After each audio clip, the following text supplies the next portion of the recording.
নমস্কার বন্ধুরা, পৌশালী রান্নাঘরে আরও একটা নতুন ভিডিওতে আপনাদের সবাইকে স্বাগত জানাই।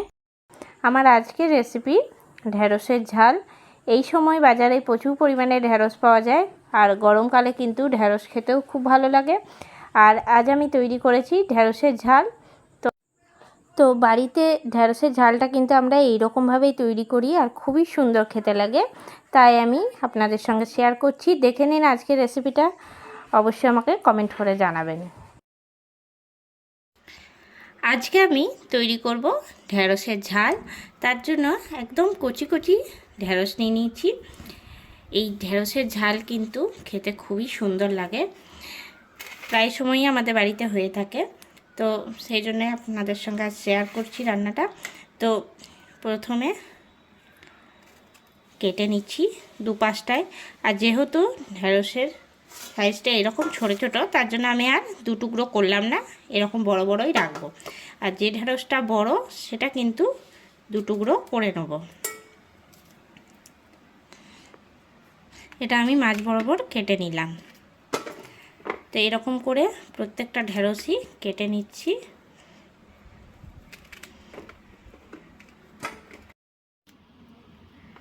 বাড়িতে থাকা জিনিস দিয়ে কিন্তু এই ঢ্যাঁড়সের ঝালটা খুব সহজেই তৈরি করে নেওয়া যায়। আর এই গরমে কিন্তু ঢ্যাঁড়স খাওয়া খুবই ভালো।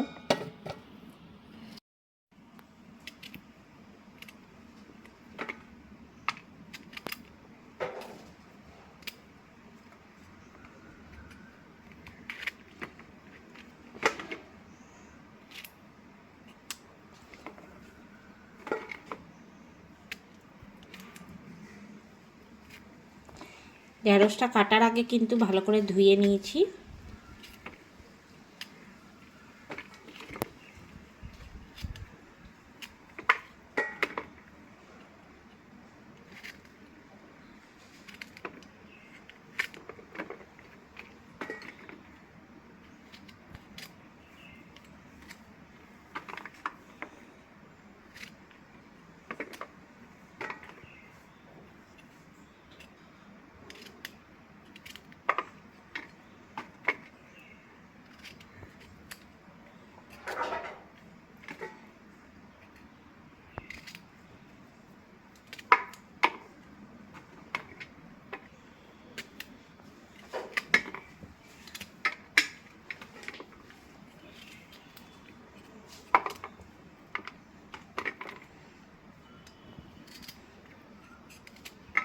এখন ঢ্যাঁড়সগুলো প্রায় কেটে নেওয়া হয়ে গেল।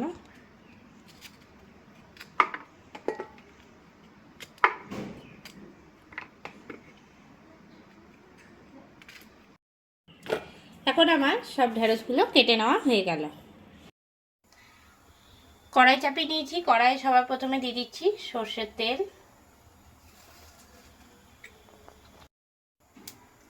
ফোড়নে দিয়ে দিচ্ছি হাফ চামচের মতন কালো জিরে।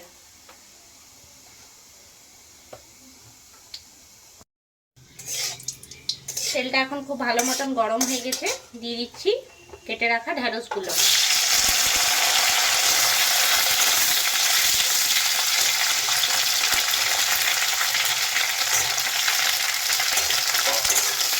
নাড়িয়ে নেব।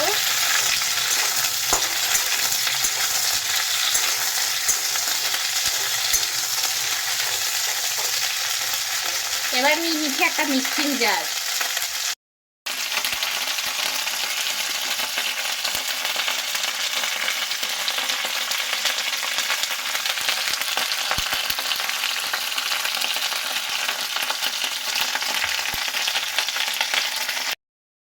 নিয়ে নিয়েছি মিক্সিং জার, আর তার মধ্যে দিয়ে দিচ্ছি 1 চামচ কালো সর্ষে, দিয়ে দিচ্ছি সাদা তিল। তিল আমি 2 চামচ দিলাম। এই তিল আপনারা বাজারে সব দোকানেই পেয়ে যাবেন। দিয়ে দিচ্ছি 3টে কাঁচা লঙ্কা আর সামান্য পরিমাণে লবণ। এবার এর মধ্যে দিয়ে দিচ্ছি জল। একটুখানি জল দিয়ে এটার একদম মিহি পেস্ট তৈরি করে নিচ্ছি।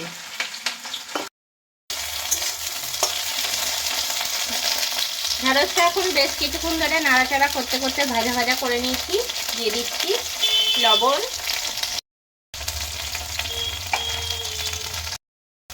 দিয়ে দিচ্ছি হলুদ,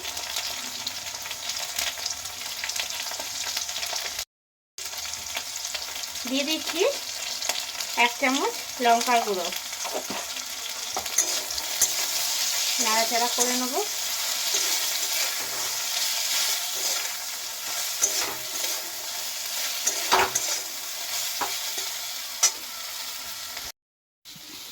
অন্যদিকে সর্ষে আর তিলের পেস্টটা কিন্তু তৈরি করে নিয়ে চলে এসেছি, এটা দিয়ে দিচ্ছি ঢেঁড়সের মধ্যে। এবার একটু জল দিয়ে দিচ্ছি।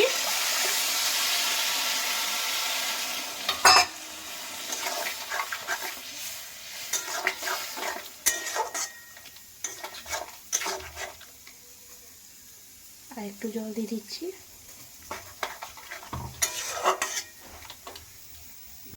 ওপর থেকে দিয়ে দিচ্ছি কাঁচা পাকা লঙ্কা। এবার দিয়ে দিচ্ছি ঢাকা।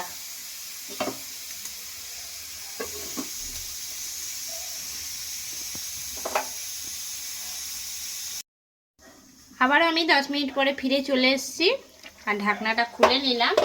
এখন কিন্তু ঢেঁড়সটা পুরোপুরি সিদ্ধ হয়ে গেছে, কেননা দেখলেই বোঝা যাচ্ছে আর ফেটেও যাচ্ছে। এরপর আমি নামিয়ে নেব। তার আগে দিয়ে দিচ্ছি এর মধ্যে মিষ্টি, দিয়ে দিচ্ছি 1 চামচ চিনি। ঢেঁড়সে কিন্তু একটুখানি চিনি দিতে হয়, নাহলে তিতকুটে ভাবটা থেকেই যায়। এবার আমি নাড়াচাড়া দিয়ে নিলাম আর উপর থেকে দিয়ে দিচ্ছি সর্ষের তেল।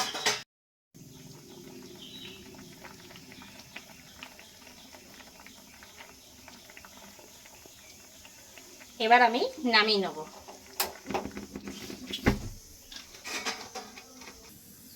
খুব সহজেই কিন্তু তৈরি হয়ে গেল ঢেঁড়সের ঝাল।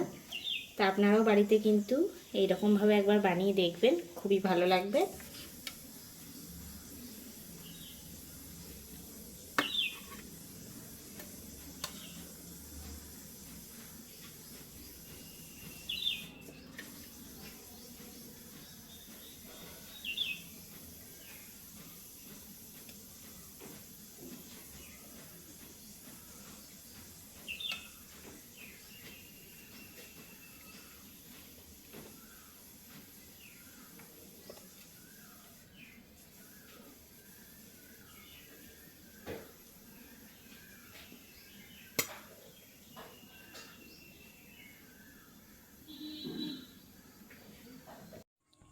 কেমন লাগলো আমার আজকের এই রেসিপিটা অবশ্যই আমাকে কমেন্ট করে জানাবেন।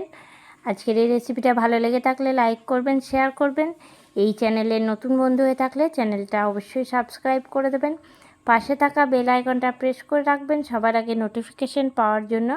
আরও নতুন নতুন রেসিপি নিয়ে হাজির হব। সঙ্গে থাকুন আর দেখতে থাকুন। সবাই ভালো থাকবেন, সুস্থ থাকবেন। ধন্যবাদ।